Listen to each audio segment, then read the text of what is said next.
Semangat pagi. Pagi, yes. Kelas H. Allah Akbar.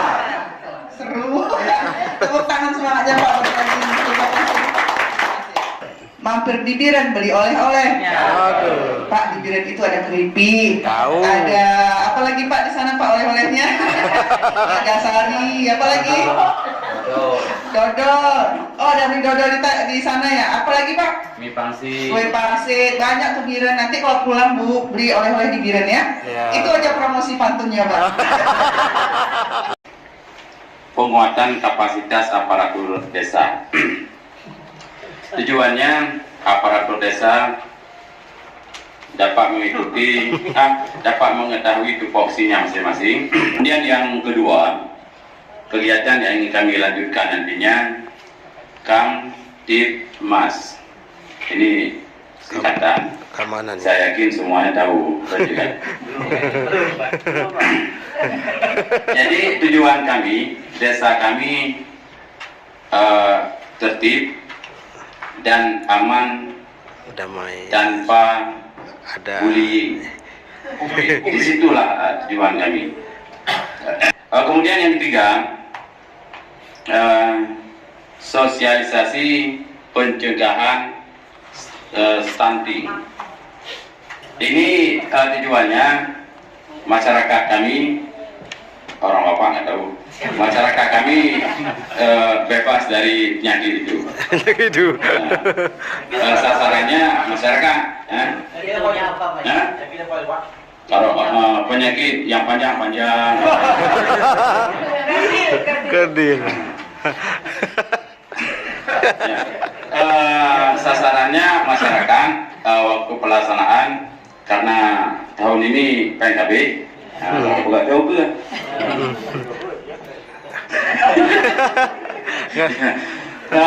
Penanggung jawab jelas kami pemerintah kampung. Hanya sekian. Assalamualaikum warahmatullahi wabarakatuh. Waalaikumsalam. Aparatur agar bisa memahami terkait penyusunan administrasi desa. Sasaran aparatur pemerintahan desa untuk waktu di antara Januari sampai dengan Juni. Kemudian yang kedua, kegiatan koordinasi tentang digitalisasi desa. Mungkin tujuannya kami ke kecamatan, pemerintahan daerah dan Kominfo. Sasaran aparatur pemerintahan desa. Kami untuk kegiatan ini insya Allah di bulan Juli sampai dengan Desember. Di sini sedikit kami ingin memaparkan yaitu rencana kerja tindak lanjut atau RKTR. Di sini kami dari desa Toeranuken, Kecamatan Lutawar, Kabupaten Aceh Tengah, yaitu Provinsi Aceh.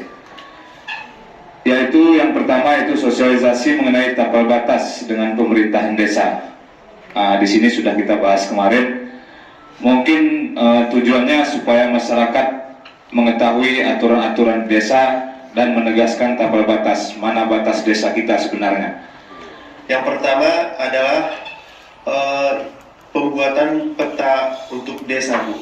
Yang kedua, perbaikan administrasi desa, Bu.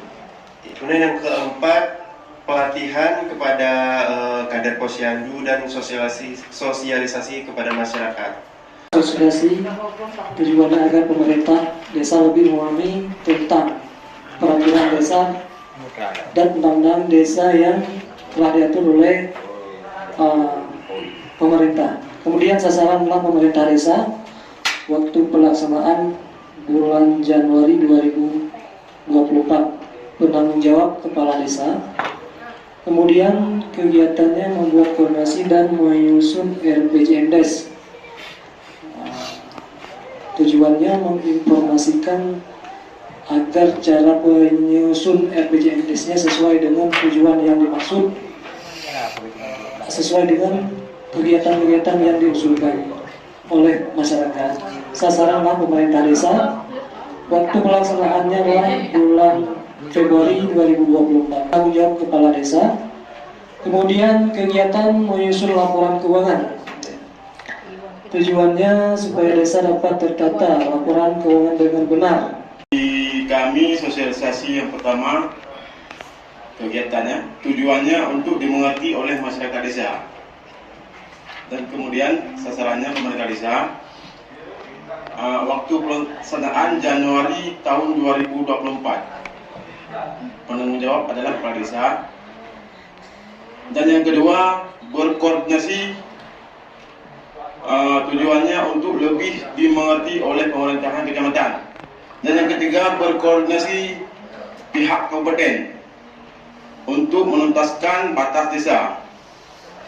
Sasaran pemerintah kabupaten, laporan kepada pemerintahan desa. Tujuannya untuk ditindaklanjut batas desa. Kami paparkan rencana kerja tindak lanjut pelatihan aparatur desa.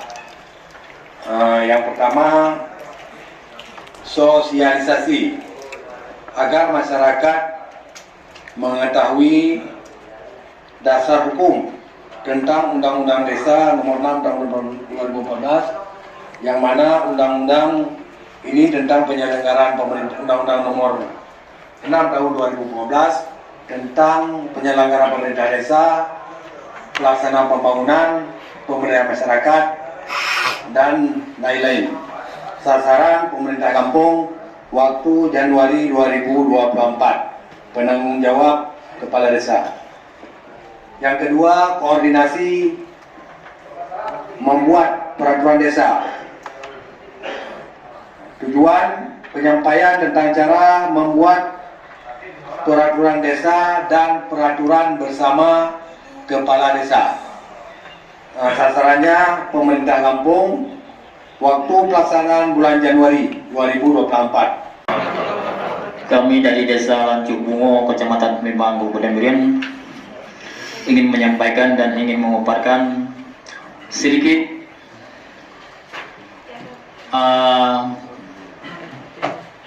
penyampaian tentang rencana kerja tindak lanjut atau RKTL.